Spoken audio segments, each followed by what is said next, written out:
What's up, y'all? It's your boy Reverend C coming back at you with another episode of C's Retro DIY and Support, coming to you with this scriptural affirmation.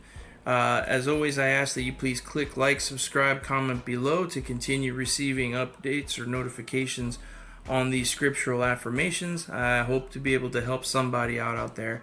And if you are in Florida's Treasure Coast or in the Palm Beaches and you are in need of a Christian minister, counselor for either baptisms, weddings, or just counseling, hit me up on this channel and I'll do the best to get back to you. Now, today's topic. This is a very common one. It's a very tough one, and I'm going to keep it brief because this is a very broad one. Okay, so I'm only giving one example at this time on this one. And this is out of the King James Bible. What to do about lust. Now, when people think lust, they think it's sexual. Not necessarily. Lust is any type of fanatical desire over anything, person, place, or thing, I should say. Any noun. That is lust. So it's overreaching. It's having bad thoughts on these things, or what you're gonna do or what you would do. My personal opinion, lust is a human experience. Lust is natural. This occurs in men and women. Women much better at hiding it than men. That goes without saying. But ladies, yeah. Especially today's modern woman, yeah. I don't need to comment on it anymore. I don't need to get flagged. There's a time and place for red at pill. Talk about that in a future video. This one is not one that we're going to talk about now. This is just lust in general. So problem with lust is, again, it opens the doorway to worse things that are going to bring you harm, destruction, death, ultimately at the end. But again, it is human. The thought itself is not really sinful behavior. It's the action. Okay? That is a divide.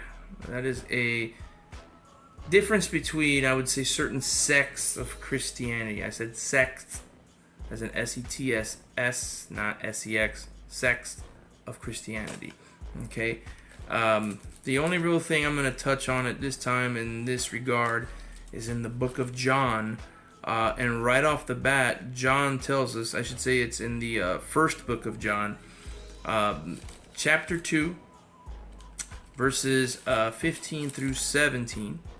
Okay, John is, telling us, or I should say Jesus is telling us through John, he is saying, do not love the world or the things in the world. If anyone loves the world, the love of the Father is not in him.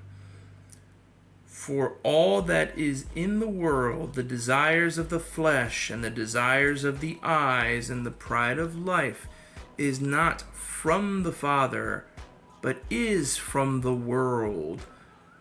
And the world is passing away along with its desires, but whoever does the will of God abides forever. Case in point,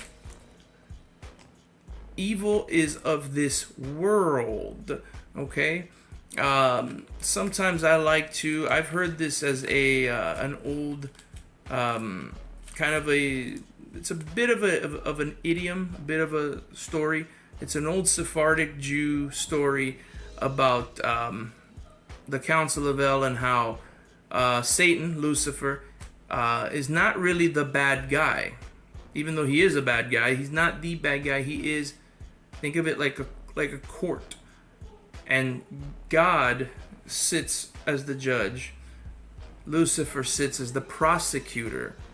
So when it's time for you to be judged, Lucifer has a long list of things of, look what I got him to do.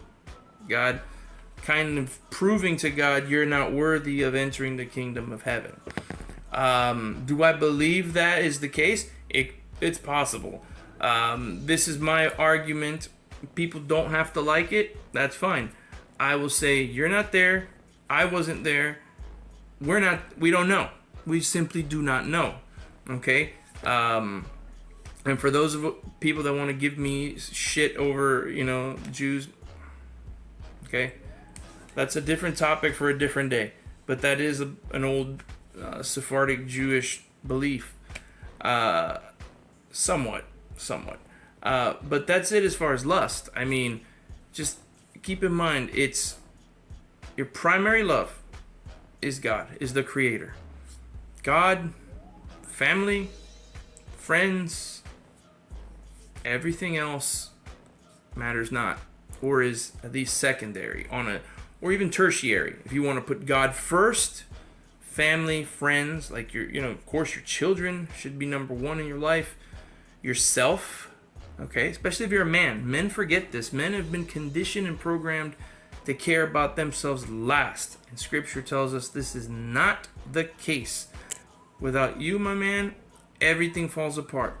So this is why you cannot let yourself go. So that's it, boys and girls. As always, this is your Reverend C telling you, hit me up if you need a minister, need a counselor for either baptisms, weddings, or just somebody to talk to. Like, subscribe, share the channel. Reminding you, be safe, be ye kind one to another.